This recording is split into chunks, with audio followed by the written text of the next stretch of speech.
इकडे राज्यावर अस्मानी संकट घोंगावत आहे। शेतकरी कर्जमाफीवरून दुसरीकडे वातावरण तापलेलं पाहायला मिळत आहे। राज्य सरकारने शेतकऱ्यांसाठी कर्जमाफी योजना जाहीर केली खरी, मात्र ही कर्जमाफी अटी शर्तींशिवाय व्हावी यासाठी विरोधक आक्रमक झाले। मराठवाड्यातल्या अनेक भागांमध्ये ठाकरेंच्या शिवसेनेकडून ट्रॅक्टर मोर्चा काढण्यात आला।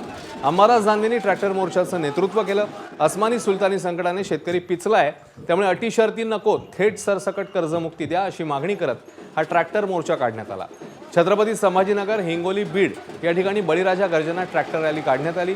विद्यमान सरकारची ही योजना कर्जमाफी नसून प्रत्यक्षात कर्ज वसुली योजना आहे, अशा शब्दात अंबादास दानवेंनी सरकारवर टीका केली।